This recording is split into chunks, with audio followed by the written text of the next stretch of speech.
Shalom, shalom, shalom, peuple de Dieu, shalom, serviteur et servante de l'Éternel, de l'Église Rehoboth.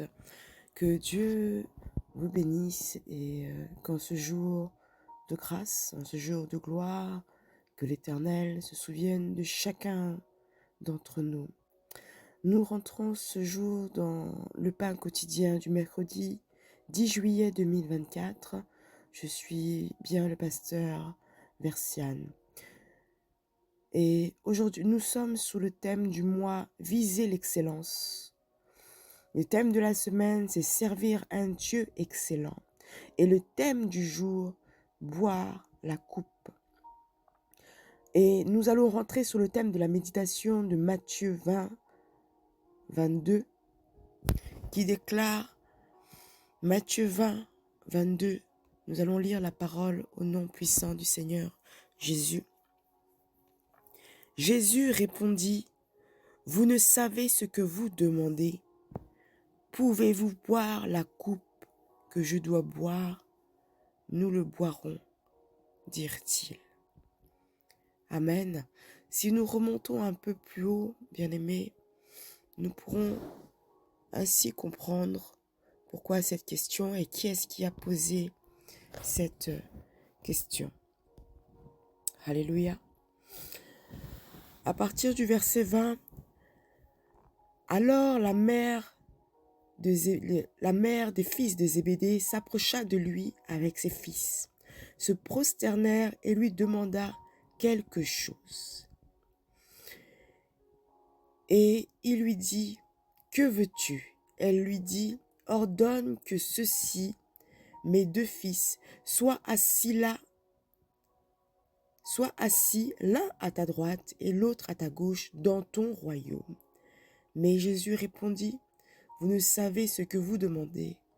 Pouvez-vous boire de la coupe que je vais boire? » Et ils lui dirent, « Nous le pouvons. » Il leur dit, « Il est vrai que vous boirez ma coupe, mais d'être assis à ma droite ou à ma gauche, il ne m'appartient pas de la donner, mais cela est donné à ceux qui cela a été préparé par mon Père. » Amen. Bien-aimés, dans ce verset, nous voyons ici les deux frères Jean et Jacques qui pensaient qu'ils allaient pouvoir aussi boire de la coupe de grâce, de guérison, au lieu de la coupe de souffrance. Ce que le Seigneur leur faisait comprendre ici, c'est que cette coupe-là, est-ce qu'ils pouvaient aujourd'hui la boire? Et ils déclarèrent, oui, nous pouvons la boire. Mais ils ne savaient pas exactement de quoi est-ce qu'ils parlaient. Et ils n'avaient pas compris la question de Jésus qui demandait s'ils étaient capables de boire de la coupe de la souffrance qu'ils allaient boire. Jésus explique que dans le royaume de Dieu, être grand dans le royaume de Dieu, c'est être esclave et servir les autres. Alléluia.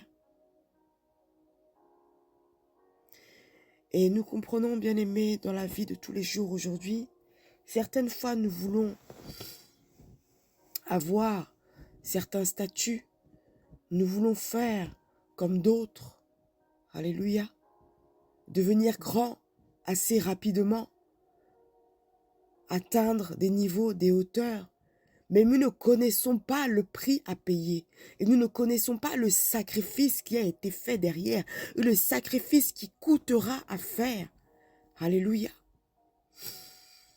Oui, la mère des fils de Zébédée demandait une faveur à l'Éternel en lui disant, « Que peux-tu? Est-ce que mes deux fils pourront être assis l'un à ta droite et l'autre à ta gauche dans ton royaume? » Mais le Seigneur leur fait comprendre que pour recevoir cette grâce, il n'est pas facile. Et ce n'était pas de son ressort, car cela appartenait, cette décision finale appartenait au Père qui, par-dessus tout, avait déjà préparé cela au commencement. Alléluia. Jésus faisait comprendre ici le paradoxe de la grandeur, bien-aimés. Si nous voulons grandir dans le Seigneur, si nous voulons grandir et être déclarés grands dans le royaume, bien-aimés, nous devons être au service. Nous devons servir. Nous devons servir. Oui, bien entendu, nous cherchons beaucoup et très souvent avoir un avenir glorieux. Nos parents, comme ici la mère de Zébédée, voyaient un avenir glorieux, un avenir grand. Mais Jésus avait devant lui la coupe de ses souffrances. Est-ce qu'ils étaient prêts à partager avec lui la coupe?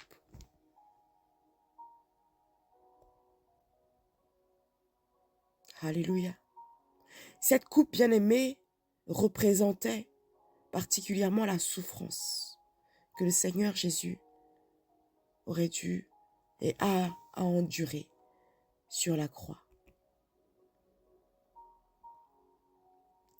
Sommes-nous aujourd'hui capables, bien-aimés, de pouvoir endurer cette souffrance, de pouvoir marcher selon le Seigneur? Sommes-nous prêts à boire de cette coupe, à passer par les rudes épreuves, à passer vers l'humiliation, à passer vers l'indignation, à nous soumettre à l'obéissance, au sacrifice? Alléluia. Sommes-nous prêts à nous humilier, coûte que coûte, à servir tout d'abord avant d'être servis? C'est ce que le Seigneur veut nous faire comprendre ici. C'est pourquoi je parle à un homme, je parle à une femme encore ce matin, bien-aimés. Soyons de ceux-là, bien-aimés, qui cherchons d'abord à servir le Seigneur. La parole déclare, cherchez d'abord le royaume des cieux, et tout le reste vous sera donné par-dessus tout. Cherchons d'abord à plaire à Dieu. Cherchons d'abord à suivre le chemin que Christ a suivi. Cherchons tout d'abord à porter également notre croix. Alléluia. Ne reculons devant rien. Parce qu'une gloire future nous a été préparée. Notre Père dans les cieux l'a déjà prédestiné. Il nous a déjà prédestinés à la grandeur. Mais cette grandeur a un prix. Et sommes-nous prêts à payer ce prix afin d'atteindre cette grandeur qui nous a été promise dans le royaume des cieux? Oui, nous voulons être assis à la droite du Père, l'un comme l'autre, à la droite et à la gauche dans le royaume des cieux. C'est un héritage, mais cet héritage a un prix à payer, tel que le Seigneur Jésus a payé le prix pour nous à la croix de Golgotha. Sommes-nous prêts à porter nos souffrances? Sommes-nous prêts à porter notre croix? Sommes-nous prêts à nous humilier? Alléluia. Le Seigneur Jésus a démontré ici l'exemple de ce qu'être grand. Il nous a sauvés, nous qui étions dans le besoin. Dans notre chair, il nous fait comprendre que nous ne devons pas mettre nos intérêts au-dessus de tout et au-dessus de nous. Au contraire, lorsque nous regardons Jacques et Jean, ainsi que les autres disciples, nous devons être prêts à nous humilier, à nous sacrifier, à être au service pour atteindre la grandeur. Alléluia. Soyons de cela, bien-aimés, aujourd'hui, que ne cherchons pas tout d'abord à prendre les premières places. Alléluia. Nous avons l'exemple de 2 rois. Dans le livre de Matthieu 2, c'est un contraste que je fais ici entre le roi Hérode et le roi qui était Jésus-Christ. Hérode a voulu éliminer un autre roi pour garder la domination pour se sécuriser. Mais Jésus donne sa vie pour que d'autres soient sécurisés en lui, d'autres soient sauvés en lui. C'est cet exemple, bien-aimé, que nous devons avoir. Ne pas chercher à nous mettre en avant, ne pas chercher la grandeur par-dessus tout. Alléluia. Parce qu'il y a un chemin qui a été tracé, le chemin de la vie éternelle. Jésus nous a donné sa vie. Notre Seigneur a donné sa vie afin que d'autres, aujourd'hui, nous, soyons sauvés et nous recevons notre part d'héritage dans le royaume des cieux. Que le nom du Seigneur soit glorifié. Je prie aujourd'hui que le Seigneur nous donne aujourd'hui l'humilité. L'humilité. Que nous soyons des hommes et des femmes qui marchons dans l'humilité. Que nous soyons de ceux-là qui sommes prêts à nous sacrifier afin de pouvoir atteindre la grandeur. Et que Dieu lui seul nous relève. C'est au précieux puissant du Seigneur, au précieux nom puissant du Seigneur Jésus-Christ de Nazareth, que nous avons ainsi prié. Gloire et louange soient rendues à l'Éternel des armées. Oui, nous boirons de cette coupe. Mais sommes-nous prêts aujourd'hui à la boire? Alléluia. Parce qu'être assis à la droite et à la gauche n'appartient pas, ne nous appartient pas. Mais cela nous a été donné, cela nous a été préparé par le Père. Que Dieu vous bénisse.